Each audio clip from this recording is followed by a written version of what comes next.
Hello everyone, and welcome to our third and final video tutorial on parabolas. In this section we'll be going from a description of a parabola to an equation in standard form. So an example of this might be a problem that's given to you like this. You'll be given a vertex and you'll be given, let's say, a focus, and you'll be asked to find the equation in standard form of that parabola.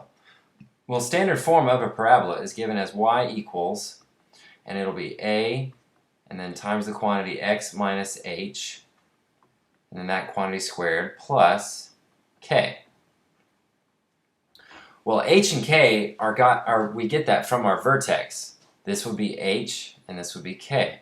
So what we're really missing is a. Well, we're going to get that from our focus. Because if you remember, our focus was given as h and then k plus 1 over 4a.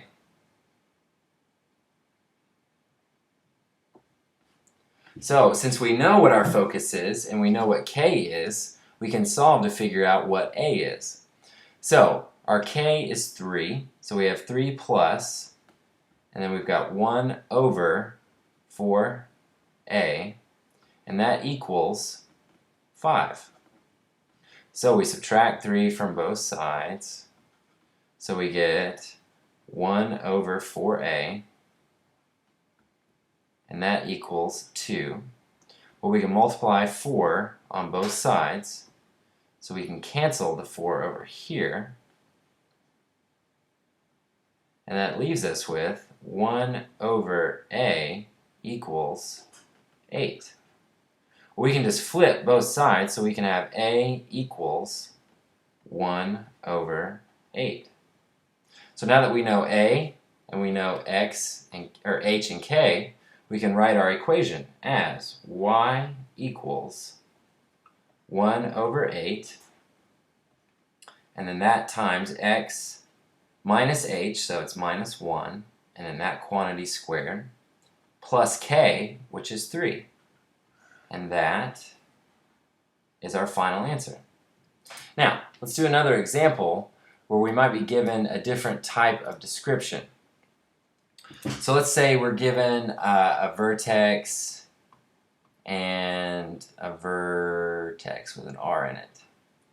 Let's say we've got a vertex at 0 and -6.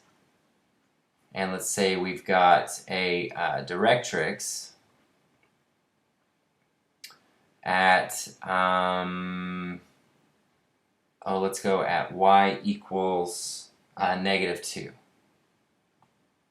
So y equals -2. So again, we know our h and k, but what we're lacking is a.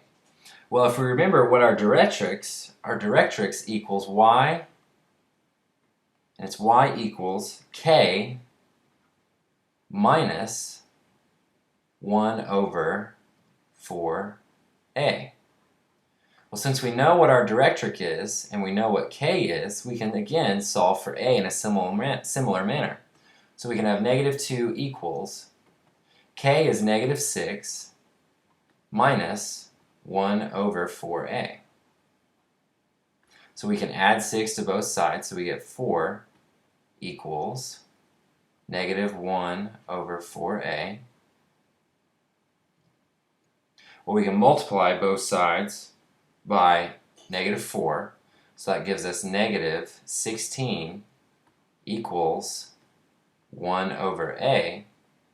And again, flip both sides, so we have -1 over 16 equals a.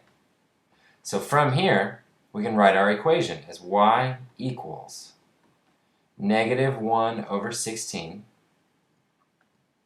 times x minus h, well in this case h is 0,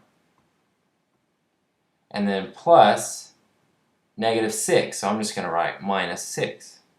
So actually our final answer would just be -1 over 16 times x squared, and then -6. And that's our final answer.